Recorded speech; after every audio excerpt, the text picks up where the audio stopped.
So for my programmer's choice, I decided to build Tic Tac Toe, and this is my current product. I have 1 player and 2 players, and then when you pick either one, you can choose the size of your board. And I will pick 3x3 just for simplicity's sake and to speed up this session. So you can play through as normal, and then afterwards, when you win, you have your declaration. Easy and simple. Unfortunately, I can't figure out how to strike through. Maybe I could do background color next time. Currently, I've gone through 6 different steps, 6 iterations of my code rather. So step 1, I have my basic 3x3 where I have my game board declared, which you see as X's and O's. I's are currently unclaimed spots. Display board, this is where you make your choice of where you want to play. Step 2 is where you have your mutables, which I ran into an issue where, for example, if I pick a triple digit spot, the grid goes out of place. I had hard coded it to place in zeros in front of single digit numbers, which obviously did not work out that well, which led me to step 3 in my coding, where if I throw in 11 again, the grid is proper. Step 4 was the dumb AI, where all it does is pick random, so I don't need to show that to you. Step 5 I've just shown you, and then step 6 is called centering. And centering, as you will soon see, has the text centered. Unfortunately, this is not a good enough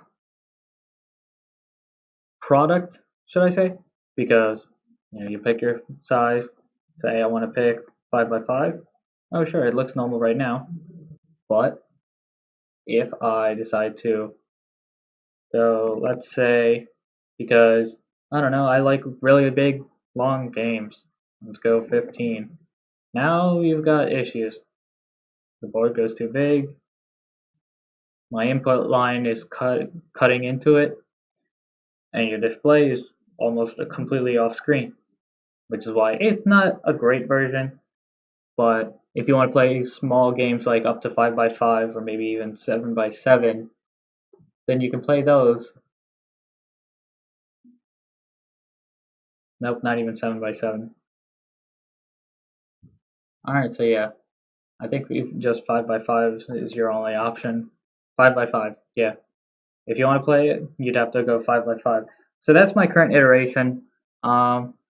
When I was making this and I did step 2, one of my instructors said that I should make the game mutable. So because I finished the base game of Tic Tac Toe really fast because I understand the rules of it, but I'd hard coded all the checks because it was a very simple thing. So like you can see, I'm just checking diagonals. I'm checking this one's checking this. The second checks from top right to bottom left.